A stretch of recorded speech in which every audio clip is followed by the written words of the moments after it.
बहुत धन्यवाद। मेरा नाम मनीष कश्यप है और मैं बिहार से हूँ और नेशनलिटी मेरा इंडियन है, इसलिए हर वीडियो के आखिरी में सिर्फ और सिर्फ एक ही शब्द कहता हूँ, जय हिंद।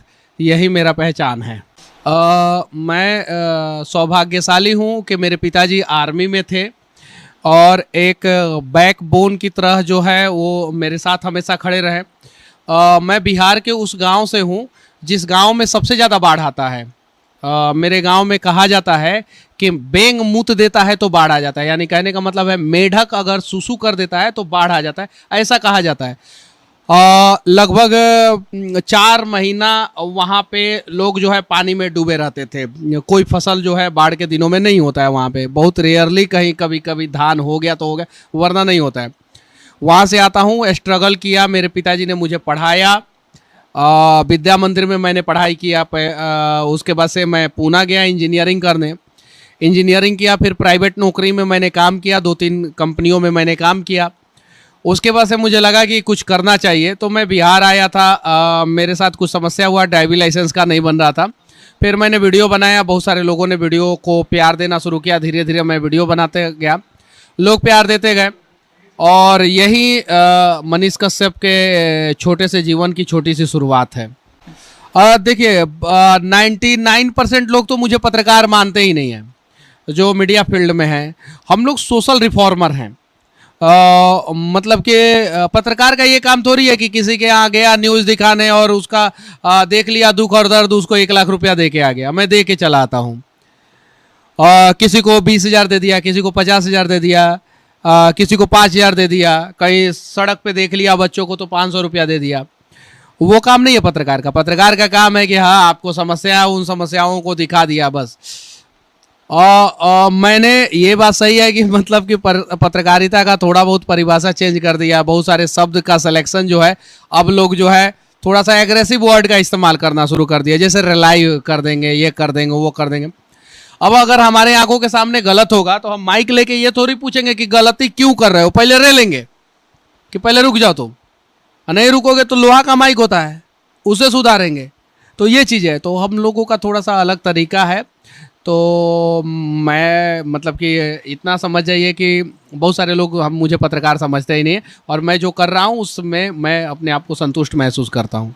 देखिए, अगर मैं सच कहूँ तो मोदी जी ने गुजरात के लिए बहुत कुछ किया है, ये बात सत्य है। 2002 से लेके 2014 तक जब वो यहाँ के मुख्यमंत्री थे तो बहुत कुछ किए।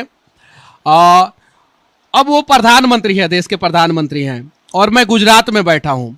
तो प्रधानमंत्री जी, मैं आपके आगे हाथ फैला रहा हूँ। 2014 से लेकर 2022 तक आप देश के पिछले 8 साल से प्रधानमंत्री हैं, यानी जितना हक गुजरातियों का आपके ऊपर है उतना हक बिहारियों का भी है। तो ईमानदारी पूर्वक आप बताइए कि बिहार के लिए पिछले 8 साल में आपने क्या किया है। आपको कुछ तो करना चाहिए। 2-4 कंपनियां, 2-4 फैक्ट्रियां जो है बिहार में भी खोल देते तो ज़्यादा अच्छा रहता। हालांकि उन्होंने गुजरात के लिए बहुत कुछ किया है और मतलब कि इसको कोई नकार नहीं सकता है, ये बात सत्य है। लेकिन हमारे बिहार के लिए उन्होंने कुछ नहीं किया, ये भी बात सत्य है। अगर पत्रकारिता करना है तो आपके पास नॉलेज होना चाहिए। मैं बहुत सारे वीडियो में बोल दिया हूँ कि नॉलेज होना चाहिए। जिस सब्जेक्ट पे आप बात कर रहे हैं उस सब्जेक्ट की जानकारी ही नहीं हो और कुछ भी उल जुलूर कुछ भी सवाल पूछ रहे हैं, समझ ही में नहीं आ रहा सामने वाला क्या जवाब दे रहा है क्या नहीं, तो आपको नॉलेज होना चाहिए। ऐसा नहीं है कि आप आइंस्टाइन बन जाइए, न्यूटन बन जाइए, रदरफोर्ड बन जाइए, उतना बड़ा साइंटिस्ट मत बनिए। लेकिन जिस सब्जेक्ट पे आप बात कर रहे हैं उसका नॉलेज पहला चीज़। दूसरा चीज़, इधर जिगर होना चाहिए। क्या? जिगर। और जिगर के अंदर जिगर होना चाहिए, मतलब कि डरना नहीं है सामने वाले से। वो बोल दिया है तुमको देख लेंगे, आओ जी माइक बंद कराओ, इसका नहीं डरना है। तब जाके आप पत्रकारिता कीजिए, वरना पत्रकारिता फील्ड जो है ना वो इतना आसान फील्ड नहीं है। मतलब इस देश का सबसे कॉम्प्लिकेटेड फील्ड में से एक है आर्मी, जहाँ पे हमारे देश के जवान खड़े रहते हैं। दूसरे नंबर पे अगर है कोई तो वो किसानी का फील्ड है, जहाँ पे गर्मी ठंडा बरसात में हमारे किसान खड़े रहते हैं खेतों में, तब जाके हमारा। और तीसरा सबसे कॉम्प्लिकेटेड फील्ड है पत्रकारिता। तो यहाँ पे जिगर में जिगर और नॉलेज। ये है कि डर सबको लगता है, डर मुझे भी लगता है, लेकिन डर इस बात से खत्म हो जाता है ना मेरा कि डर के आगे जीत है। वो माउंटेन ड्यू का प्रचार जो है ऋतिक रोशन जो है इसे खोलता है और पहाड़े से गाड़ी कूदा देता है। वो इसलिए नहीं कूदाता है कि तुम भी जाके कूदा दो, उसमें एक मैसेज देता है कि डर के आगे जीत है, तो